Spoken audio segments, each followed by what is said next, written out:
Hello and welcome, I'm Raziel. And so, today's conversation is, it's a couple of things, to be honest with you. And I've got to kind of lump these two together because otherwise I'll ramble on and end up just completely going off rails into the other subject. But they kind of do fit together. They are somewhat inclusive of one another. And the first part I want to talk about is something I see quite often, and especially when there's a new edition coming out or a new codex coming out, or something's been FAQ'd, errated, whatever. Like, it doesn't matter what game you play. You may see this in other games. However, it is predominantly Warhammer 40k, and that is, I really like this model or this unit. I think it looks cool, but it's really bad. Should I get them?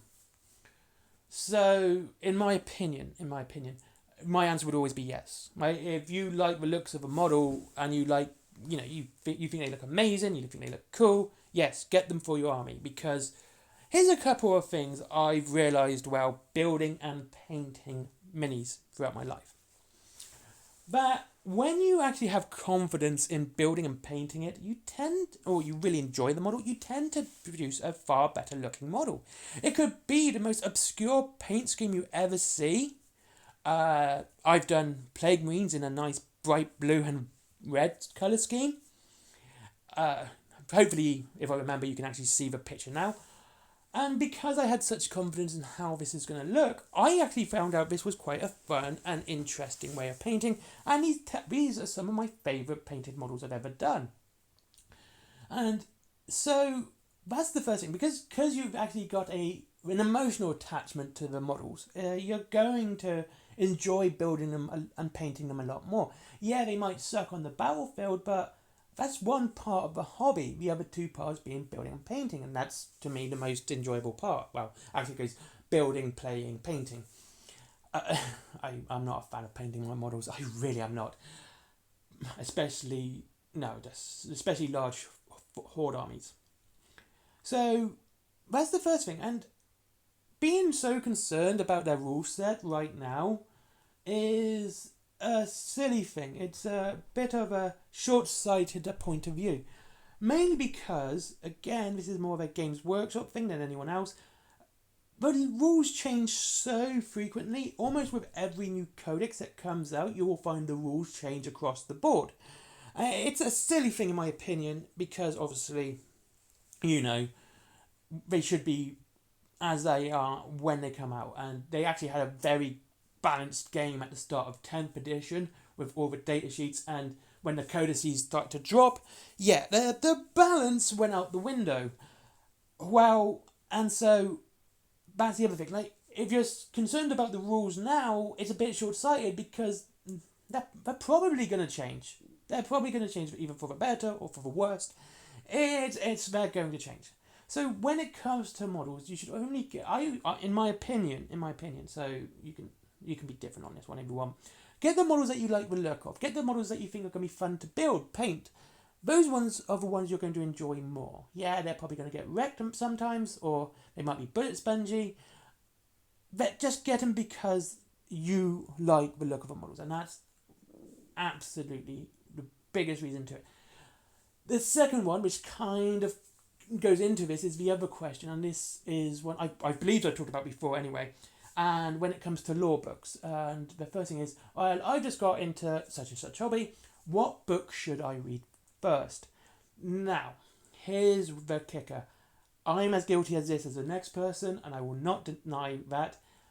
We tend to pick our favourite books. When someone says, I've just got into what book should I read first, you're going to say your favourite book. It's completely natural. You have an emotional attachment to that book, and you want to share that book.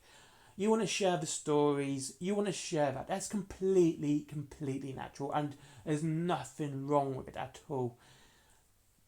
Though I do think the best way to do this, and now this may be slightly controversial or slightly weird in most parts, is not to actually name book title, but name an author. Like I said, I tend to pick, like I said, like everyone else, when I see the question, I usually go, oh, it's this book, but then I'll stop myself and go, this author, This is a great author, you'll like his books, and if they're doing a particular army at the time, such as, let's say, Blood Angels. You can say go with Guy Haley and his Blood Angel books. They're fantastic. Or if they're going with Death Guard, I would say go James Swallow and especially Barry Dagger. It's phenomenal for you Death Guard players. If you can do the author to the army, it's going to be far better for them, because an author, in my opinion, sorry about that, is more of a seal of quality than anything else. It's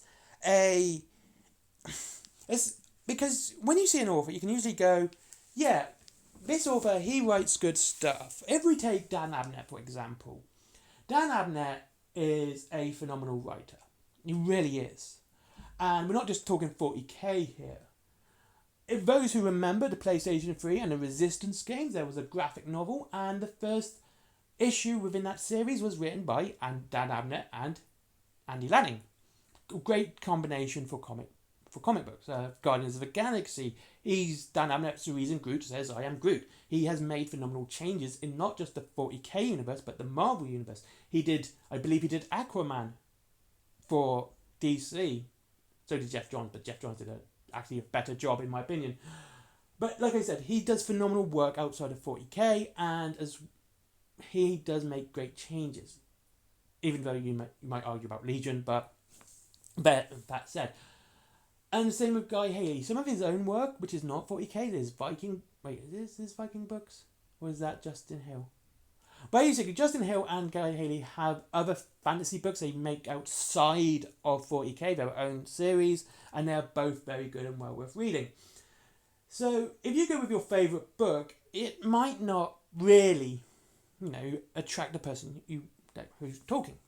And if you can say, right, like I said, if you go to the author and you can link a book to whatever army they're doing with that author, you say James Swallow, Death Guard, pick Barry Dagger, Guy Haley, Blood Angels, just his Blood Angels books, and of course Dan Abnett and the Inquisitor, and of course the Gaunt's Ghost books for Imperial Guard and Inquisitors. If you can do that, they're probably going to get more enjoyment, and you get to share a book that you've enjoyed with them as well. And I think that's the way it should go. So just to summarise this video, that is, when people say whether or not they should take a unit or a model that they really like, but it might be nerfed, I would honestly say yes, take it because you like the models. That's the reason you go. When someone says, I'm started into the hobby, I want to look at books to read, go with author, and if you can relate the author to the army they are collecting, do that too as well, especially if the book's particularly good as well. Anyway, thank you very much for watching. I hope you all have a lovely, lovely day, and I'll see you on the next one. If you wish to save money on your wargaming, as always, check out Wayland Games down below for up to 20% off and free delivery after £20. And yes, they deliver to America for all my American fans, so you can support me by going there. There's also Forbidden Planet for comics, DVDs, mangas, toys, plushies, all that cool stuff as well. There is my comics and my merchandise down below. There are 3 links there. Pick Wolf's Bane if you want to see Little Red Riding Hood go absolutely ham on some Lovecraftian cyborg werewolves. She has a battle axe and a bad attitude. And then there is Skyforge, good friend of mine. Give that guy a click. Let's get him up the Google algorithm. And finally, Patreon, because business. Bye-bye.